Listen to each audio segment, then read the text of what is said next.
بسم الله الرحمن الرحيم. الحمد لله رب العالمين حمدا كثيرا على ما أولانا من نعمه الكثيرة التي لا تعد ولا تحصى، وصلى الله على خاتم الرسل وسيد الأنبياء وخير الأنام في هذه الدنيا والآخرة محمد بن عبد الله وعلى آله الأطهار النجباء وأصحابه الذين ساروا على نهجهم. البارحة تكلمنا في عقيدة الشيعة في الصحابة، وهذا اليوم سوف أتحدث عن فصل الخطاب في تقييم الأصحاب حتى يتبين الغلو الذي صار عند إخوتنا من أهل السنة والجماعة في هؤلاء الصحابة. لا شك أن الصحابة بشر غير معصومين عن الخطأ، وهم كسائر الناس العاديين، يجب عليهم ما يجب على كل الناس، ويحق لهم ما يحق لكل الناس، وإنما لهم فضل الصحبة للنبي صلى الله عليه وآله إذا احترموها ورعوها حق رعايتها، وإلا فإن العذاب يكون مضاعفا، لأن عدل الله سبحانه وتعالى اقتضى أن لا يعذب البعيد القاصي كالقريب الداني. فليس الذي سمع من النبي مباشرة ورأى نور النبوة وشهد المعجزات وتيقن منها وحظي بتعاليم النبي نفسه كمن عاش في زمن ما بعد النبي ولم يره ولم يسمع منه مباشرة. والعقل والوجدان يفضلان رجلا عاش في زماننا ويقيم على احترام الكتاب والسنة وتنفيذ تعاليمهما على صحابي عاش مع رسول الله صلى الله عليه وآله وصاحبه ولم يدخل الإيمان في قلبه وأسلم استسلاما، أو صاحبه على البر والتقوى طيلة حياته ولكنه ارتد وانقلب بعد وفاته. إذن العقل يفرض علينا إذا أكو إنسان محترم في هذه الدنيا يقيم عدل الله ويسلك المنهج الصحيح لرسول الله، هو أفضل من ذلك الصحابي الذي آذى النبي والذي انحرف عن منهج رسول الله صلى الله عليه وآله. العقل يفرض علينا أن هذا الإنسان الذي يقيم عدل الله ويتبع نهج النبي أفضل من ذاك الذي انحرف عن رسول الله، وهذا ما يقرره كتاب الله لو تدبرنا هذا القرآن العظيم وسنة النبي صلى الله عليه وآله، إضافة إلى العقل والوجدان. وكل من له دراية بالقرآن الكريم والسنة النبوية الشريفة لا يرتاب في هذه الحقيقة ولا يجد عنها محيصا. ومثال ذلك الله سبحانه وتعالى في محكم كتابه يقول: يا نساء النبي من يأتي منكن بفاحشة مبينة يضاعف لها العذاب ضعفين وكان ذلك على الله يسيرا، باعتبار أن هذه الزوجة عاشت في عصر النبوة وحظيت بنور رسول الله صلى الله عليه وآله، والله يقول لها: إذا أتيت بفاحشة فلك ضعفين من العذاب. فالصحابة فيهم المؤمن الذي استكمل إيمانه، وفيهم ضعيف الإيمان، وفيهم الذي لم يدخل الإيمان قلبه، وفيهم التقي الزاهد، وفيهم المتهور الذي لا يعرف غير مصلحته، وفيهم العادل الكريم، وفيهم الظالم اللئيم، وفيهم أهل الحق وهم المؤمنون، وفيهم البغاة الفاسقون، وفيهم العلماء العاملون، وفيهم الجهلة المبتدعون، وفيهم المخلصون، وفيهم المنافقون والناكثون والمارقون والمرتدون. وإذا كان القرآن والسنة النبوية الشريفة والتاريخ أقروا هذه الأمور وأوضحوها بأجل بيان، فيصبح قول أهل السنة والجماعة بأن الصحابة كلهم عدول قولا هراء لا عبر له ولا قيمة، لأنه يعارض القرآن والسنة ويعارض التاريخ والعقل والوجدان، فهو محض التعصب، وهو قول بلا دليل وكلام بلا منطق. وقد يتعجب الباحث في الأمور أو في هذه الأمور من عقلية أهل السنة والجماعة الذين يخالفون القرآن أولا، ويخالفون السنة ثانيا، ويخالفون العقل ثالثا، ويخالفون النقل والتاريخ في قولهم بأن الصحابة كلهم عدول. والقرآن يعارض هذه المقولة، والسنة تعارض هذه المقولة، والعقل يعارض هذه المقولة، والتاريخ حينما نقرأه ونجد مصائب هؤلاء الذين فعلوا المنكرات يعارض هذه المقولة التي عند أهل السنة والجماعة بأن الصحابة كلهم عدول. ولكن عندما يقرأ الباحث المنصف، الباحث الواعي، الباحث المتدبر، الباحث الذي يريد أن يفهم الحقيقة، الأدوار التي لعبها الأمويون وكذلك الأساليب التي اتبعها العباسيون لتركيز هذه العقيدة، أعني احترام الصحابة وعدم انتقادهم والقول بعدالتهم، يزول عجبه ولا يساوره أدنى شك في أنهم إنما منعوا الحديث في الصحابة لكي لا يصل إليهم النقد والتجريح لأفعالهم الشنيعة التي ارتكبوها تجاه الإسلام ونبي الإسلام والأمة الإسلامية. إذا كان أبو سفيان ومعاوية ويزيد وعمرو بن العاص ومروان بن الحكم والمغيرة بن شعبة وبسر بن أرطى كلهم من الصحابة وقد تولوا أمارة المؤمنين وحكموهم، فكيف لا يمنعون الخوض في نقد الصحابة؟ وكيف لا يختلقون لهم روايات مكذوبة تقول بعدالتهم جميعا لكي لا تشملهم تلك الانتقادات، بل أنه يبقى المدح لهؤلاء الذين شوهوا صورة التاريخ، ولا يتجرأ أحد على نقدهم أو ذكر أفعالهم. من يفعل ذلك من المسلمين حينما ينتقد هؤلاء الذين تجرؤوا على الإسلام وتجرؤوا على رسول الله صلى الله عليه وآله، يسمون الناقد لهم كافرا وزنديقا ويفتوا بقتله وعدم تغسيله وتكفينه، وإنما يدفع بخشبة حتى يوارى في حفرته. وكانوا إذا أرادوا قتل الشيعة اتهموهم بسب الصحابة، ومعنى سب الصحابة عندهم هو نقدهم وتجريحهم فيما فعلوه، وهذا وحده يكفي لقتل هؤلاء الشيعة والتنكيل بهم، بل وصل الحد إلى أبعد من ذلك. يكفي أن يتساءل أحد من الشيعة عن مفهوم الحديث حول الصحابة حتى يلاقي حتفه، وإليك بعض الأدلة على ذلك. ما أخرجه الخطيب البغدادي في تاريخه، قال ذكر عند هارون الرشيد حديث أبي هريرة أن موسى لقى آدم فقال له أنت آدم الذي أخرجتنا من الجنة؟ فقال رجل قرشي كان في المجلس أين لقى آدم موسى؟ فغضب الرشيد وقال النطع والسيف، زنديق يطعن في حديث رسول الله. فقتل الرجل لمجرد أنه تساءل أين التقى آدم بنبي الله موسى. لاحظوا هذه العقلية. وإذا كان هذا الرجل بلا شك من الأعيان لأنه يحضر مجلس الرشيد يلاقي الموت بقطع رأسه بالسيف لمجرد أنه سأل أين آدم وأين موسى وكيف التقى موسى بآدم، فلا تسأل عن الشيعي الذي يقول بأن أبا هريرة كذاب استنادا لتكذيب الصحابة له، وعلى رأسهم عمر بن الخطاب الذي كان يقول أن أبا هريرة كذاب. أبا هريرة كذاب. ومن هنا يفهم الباحث كل التناقضات التي جاءت في الأحاديث والمنكرات والمستحيلات والكفر الصريح، ومع ذلك سجلت بأنها صحيحة وألبست ثوب القداسة والتنزيه حتى لا يحاول أي إنسان أن يجرح أي صحابي أو ينتقده.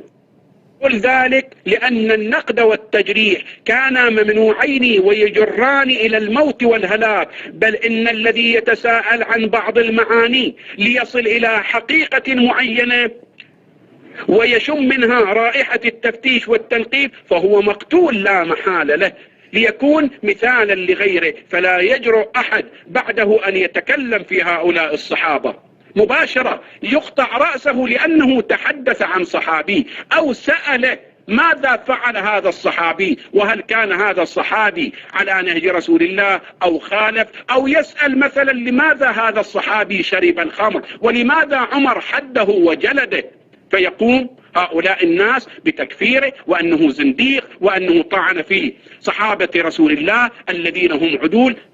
فهذا التاريخ يحدثنا أنهم يشربون الخمر ويزنون وفساق وفجار. كيف أقول بعدالتهم؟ الأعظم من ذلك، موهوا على الناس بأن الذي يطعن في حديث أبي هريرة أو أحد الصحابة حتى العاديين منهم بأنه طعن على رسول الله، وبذلك وضعوا هالة من الأحاديث المكذوبة الموضوعة التي اختلقها بعض الصحابة بعد النبي، فأصبحت من المسلمات، فأصبحت واقعا من المسلمات هذه الأحاديث. وهؤلاء الصحابة حينما وضعوا هذه الأحاديث المكذوبة على رسول الله أرادوا حينما يفعلون المنكرات أن تحميهم تلك الأحاديث من الطعن فيهم أو انتقادهم أو تجريحهم، كما قامت السلطة بدعم هذه الأحاديث المكتوبة على رسول الله. ومن يطعن على أي صحابي أو ينتقد أي صحابي أو يجرح أي صحابي ما له إلا السيف والقتل. لو قرأنا التاريخ بتمعن لوجدنا أن الصحابة تقاتلوا وكفروا بعضهم البعض وقتل بعضهم البعض، ويقولون حينما نسأل إخوتنا أهل السنة والجماعة كلهم مجتهدون، للمصيب منهم أجران وللمخطئ أجر واحد، وليس لنا نحن أن نخوض في شؤونهم. كيف هذا العقل يقبل هذا المنطق المتعجرف، المنطق الذي يخالف القرآن ويخالف السنة؟ القاتل حينما يقتل إنسان الله سبحانه وتعالى قال هذا مخلد في نار جهنم، سواء كان صحابي أو غير صحابي. الصحابي الذي يشرب الخمر لابد أن يجلد، الصحابي الذي يزني وهو محصن لابد أن يرجم. فهناك حماية لأي صحابي حينما يخالف نهج رسول الله، لابد أن يعاقب، وأن الله سبحانه وتعالى يعاقبه كسائر الناس لأنه من البشر العاديين. ومن المؤكد حينما نجد هذه العقيدة عند إخوتنا من أهل السنة والجماعة وهي القول بعدالة الصحابة، هذا رأي مخالف. ومن المؤكد كذلك أن هؤلاء ورثوا هذه العقيدة من آبائهم وأجدادهم سلفا عن خلف، فهم يرددونها ترديد البغبغاء بدون تدبر ولا تمحيص. وإذا كان إمامهم الغزالي نفسه قد اتخذ هذا الرأي وثبته في الناس فأصبح بذلك حجة الإسلام والمسلمين، فقد قال في كتابه المستصفى والذي عليه السلف وجماهير الخلف أن عدالة الصحابة معلومة بتعديل الله عز وجل وإياهم وثناؤه عليهم في كتابه، وهو معتقدنا فيهم. وأنا أتعجب من الغزالي ومن أهل السنة والجماعة عموما على استدلالهم بالقرآن على عدالة الصحابة، وليس في القرآن في الواقع آية واحدة تدل على ذلك، بل في القرآن آيات كثيرة تنفي عدالتهم وتفضح سرائرهم وتكشف نفاقهم. وهذا البخاري يخرج في صحيحه بأن ابن مليكة أدرك 30 من أصحاب النبي صلى الله عليه وآله كلهم يخاف النفاق على نفسه، وما منهم أحد يقول إنه على إيمان جبريل، في الجزء الأول الصفحة 17. وهذا الغزالي كذلك نفسه يخرج في كتابه بأن عمر بن الخطاب كان يسأل حذيفة بن اليمان إن كان رسول الله سماه في جملة المنافقين الذي أعلمهم بأسمائهم.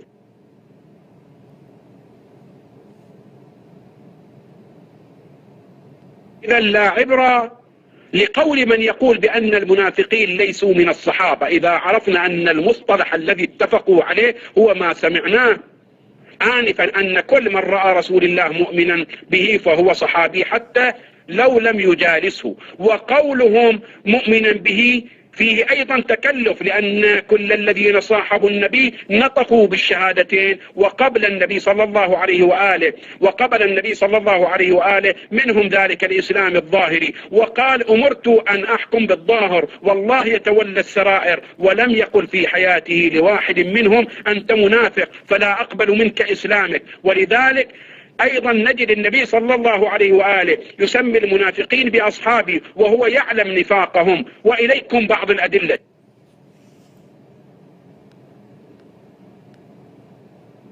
أخرج البخاري في الجزء السادس الصفحة 65 كتاب فضائل القرآن سورة المنافقين، بأن عمر بن الخطاب طلب من النبي أن يضرب عنق عبد الله بن أبي سرح المنافق، فقال يا رسول الله دعني أضرب عنق هذا المنافق، فقال النبي صلى الله عليه وآله دعه لا يتحدث الناس بأن محمدا يقتل أصحابه.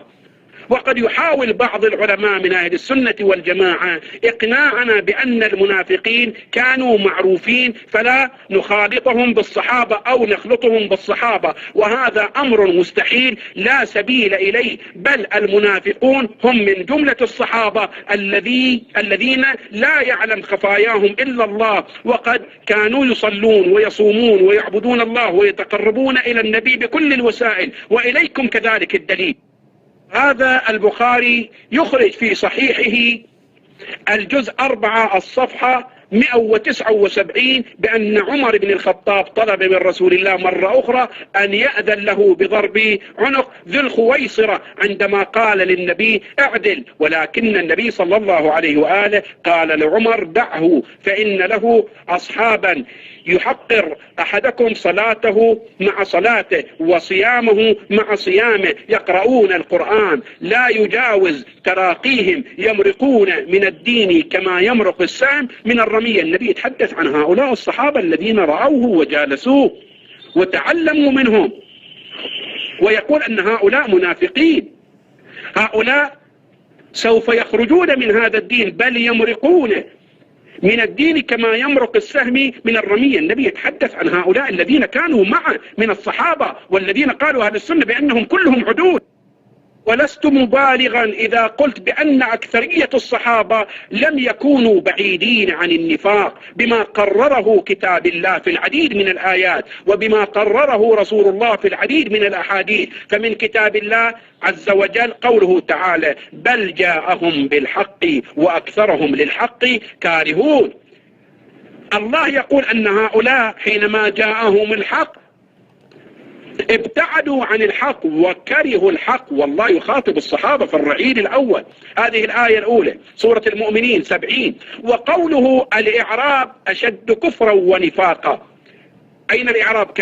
كانوا من المدينة، كانوا من صحابة النبي صلى الله عليه وآله. التوبة 97. وقوله من أهل المدينة مردوا على النفاق لا تعلمهم، التوبة 101. وقوله وممن حولكم من الإعراب منافقون، هذا يتحدث القرآن عن الصحابة الذين كانوا مع رسول الله صلى الله عليه وآله. وتجد الإشارة أن بعض العلماء من أهل السنة والجماعة يحاولون جاهدين تغطية الحقائق، فيفسرون الأعراب بأنهم ليسوا من الصحابة وأنهم سكان البادية من أطراف الجزيرة العربية، ولكن عمر يكذب هذا القول لهؤلاء العلماء، حيث أن عمر عندما أشرف على الموت وأوصى إلى الخليفة من بعده قائلا وأوصيك بالأعراب خيرا فإنهم أصل العرب ومادة الإسلام. ولكن أهل السنة والجماعة ماذا قالوا عن الأعراب؟ أنهم لا من البادية وليسوا من المدينة وليسوا من صحابة رسول الله. ونجد عمر يكذب قول هؤلاء العلماء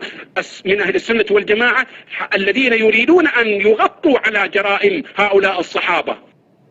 إذا كان أهل العرب ومادة الإسلام هم أشد كفرا ونفاقا باعتراف عمر بن الخطاب، وأجرر أن لا يعلموا حدود ما أنزل الله على رسوله والله عليم حكيم، فلا قيمة لقول أهل السنة والجماعة بأن الصحابة كلهم عدول.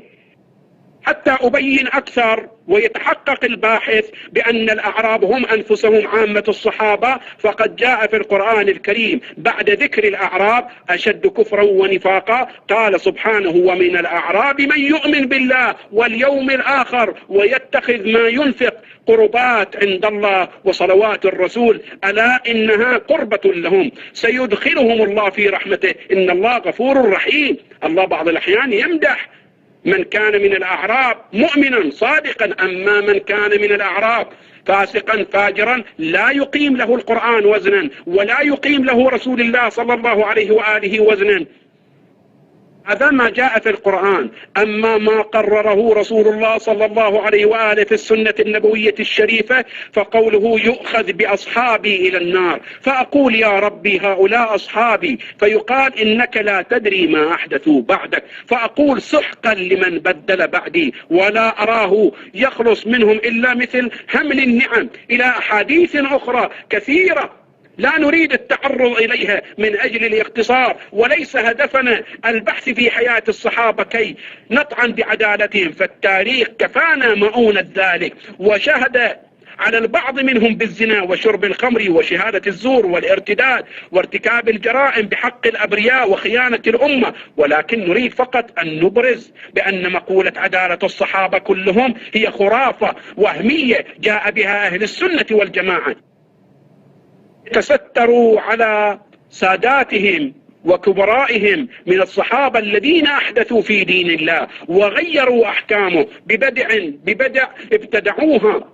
ولنكشف ثانية بأن أهل السنة والجماعة باعتناقهم عقيدة عدالة الصحابة أجمعين قد أظهروا هويتهم الحقيقية، ألا وهي مودة المنافقين والاقتداء بهذه البدع التي أحدثها هؤلاء وليرجعوا الناس إلى الجاهلية. ولربما أن أهل السنة والجماعة قد حرموا على أتباعهم نقد الصحابة وتجريحهم، وأغلقوا في وجوههم باب الاجتهاد، وذلك من عهد الخلفاء الأمويين وعهد اختلاق المذاهب، وورثوا أتباع هذه العقيدة إلى أبنائهم جيلا بعد جيل. وبقي أهل السنة والجماعة حتى يوم الناس هذا يمنعون من الخوض في الصحابة ويترضون عليهم جميعا ويكفرون من انتقد واحد منهم. إذا نفهم أن خلاصة القول أن الشيعة حينما اتبعوا أهل البيت عليهم السلام وجدوا أن أحاديث النبي منصبة على وجوب الالتزام والأخذ والطاعة والمحبة بالعترة الصالحة الذين ساروا على نهج رسول الله، والذين امتدحهم حتى مخالفيهم وأعداءهم. وحاول هؤلاء الأعداء أن يبحثوا عن منقصة في أهل البيت فلم يجدوا، وأرادوا أن يجعلوا الصحابة في مقام أهل البيت حتى لا يلتفت المسلم إلى مقام وفضل العترة الطاهرة. وساووا هؤلاء الذين ارتكبوا الموبقات وشربوا الخمر وفعلوا الزنا بأهل البيت الذين هم الطاهرين، الذين هم عصمهم الله من الرجس وطهرهم تطهيرا. وقام المرجفون بوضع الأحاديث التي تمجد الصحابة وتقدس الصحابة وتعطيهم مقامات ليست فيهم في الواقع. حينما نقرأ التاريخ نجد جملة من الموبقات عند هؤلاء الصحابة، فكيف بنا أن نأخذ بأمثال هؤلاء الذين انحرفوا عن جادة الصواب وخالفوا النبي وآذوا النبي، ونترك العترة الطاهرة التي هي موضع اتفاق في العلم، في الشجاعة، في الحلم، في الكرم، في الفقه، في العلم، في كل المجالات، حتى نأخذ بغير هذا المنهج؟ هذا ضلال بعيد حينما نسلك طريقا خاطئا ونمجد أناس ذمهم القرآن وذمتهم السنة النبوية. إذا نحن الشيعة بقول واحد مجمع عليه ننزل الصحابة في منازلهم التي يستحقونها، فنترضى على المتقي منهم ونتبرأ من المنافق والفاسق والذي انحرف عن نهج الله ونهج رسوله. وبذلك نجد أن السنة وحدهم هم الذين قالوا بعدالة الصحابة، وهم الذين مجدوا الصحابة ولم يعطوا حرية الرأي لأحد في انتقاد أحد منهم، ومن انتقد أحد منهم فهو زنديق يجب قتله، يجب نحره. وهذا كما قلنا ليس بوازع ديني، ولا يمتلكون دليلا على ذلك، ولا يحق لهم أن يقتلوا إنسان يشهد الشهادتين لمجرد أنه قال في صحابي أنه أخطأ. لو أنصفونا هؤلاء العلماء من أهل السنة والجماعة لرأوا أن الشيعة ينتقدون حتى من هم المقربين لأهل البيت، حتى من انتسب للأسرة الهاشمية إذا أخطأ نقول أنه أخطأ. نحن عندنا الحق في ذم كل إنسان ما لم يكون على نهج رسول الله وعلى نهج العترة، وإن كان من الأسرة الهاشمية ننتقده ونقول أنه أخطأ، لا يهم ذلك. نحن نريد الحق، نريد أن نتبع الإنسان المتقي، وأن نأخذ بقول الإنسان العادل الصالح الذي عمل بقول الله وبحديث رسول الله ولم يخالف النبي قيد أنمله، سواء كان من الصحابة أو كان من الأسرة الهاشمية، لا يضر. المهم أن نصل بالنتيجة إلى أن هذا الصحابي عدل تقي ورع مخلص، إما الذي يشرب الخمر والذي يزني والذي يكون فاسق، كيف أتعامل معه على أنه عادل، على أنه تقي؟ وأنا أعلم من التاريخ أن مثل هذا الصحابي فاسق، أن مثل هذا الصحابي فاجر، فكيف أن أضمه مع العدلاء، مع الأتقياء، مع الزهاد؟ هذا والله ليس بإنصاف حينما أقول مثل هذا الصحابي الفاسق يساوي هذا الصحابي العادل، وأقول بعدالتهم أجمعين أتكعين. هذا لا يقبله لا عقل ولا شرع. ليعقل أن أساوي عمار بن ياسر رضوان الله عليه ببسر بن أرطة الذي هتك المدينة وقتل الناس وقتل عشرات من الناس؟ هل يعقل أن أساوي أبو ذر الغفاري بالمغيرة؟ هل يعقل أن أساوي سلمان الفارسي بمروان بن الحكم الذي كان النبي يقول عنه الوزغ بن الوزغ، والذي يسميه الإمام الحسين ابن الزرقاء لأن أمه صاحبة راية؟ هل يعقل أن أساوي مثل هؤلاء الأبطال الأمجاد الذين كانوا من شيعة علي وشيعته الخلص، والذين رفضوا بيعة الأول بمن ارتكبوا الفواحش وكان سعيهم للمال والجاه؟ هذا لا يعقل. يمكن أن أساوي بين أسد الله وأسد رسوله حمزة بن عبد المطلب الذي جاهد في سبيل الله حتى قتل بأبي سفيان الذي يحارب رسول الله صلى الله عليه وآله، وكان همه هدم الإسلام، وكان همه تمكين هؤلاء الأمويين من الحكم، وهو الذي قال تلقفوها تلقف الكرة فلا خبر جاء ولا وحي نزل، وهو الذي أراد أن يشق عصا المسلمين حينما جاء لعلي قال إن أحببت أن أملأ عليك خيلا ورجالا لتقاتل أبي بكر، فكان الإمام علي يلتفت إلى هذه النقطة، أن هذا رجل خبيث، هذا يريد أن يفرق الأمة، هذا يريد أن يضمحل دين الله بأفعاله وبقوله. هل يعقل أن أساوي حجر بن عدي يعني الرجل الجليل العالم الفاضل التقي الزاهد الورع الذي يخاف الله ورسوله، وكان على نهج على نهج رسول الله، ولم يفعل أي معصية هذا الرجل بمعاوية الذي كان ولا يزال فكره اليوم معمول به، يقتل الناس ويبطش ويستخدم الغيلة ويستخدم الدهاء ويسرق أموال الناس في الشام، وكذلك فعل المناكير. كيف أساوي حجر بن عدي الصحابي الجليل بمعاوية بن أبي سفيان؟ والله الله يحاسبني إذا ساويت بين حجري ومعاوية، بين أسد الله حمزة وبين أبي سفيان، بين عمار وبين المغيرة، بين أبو ذر وبين بسر بن أرطة، بين سلمان وبين المنافقين من الصحابة.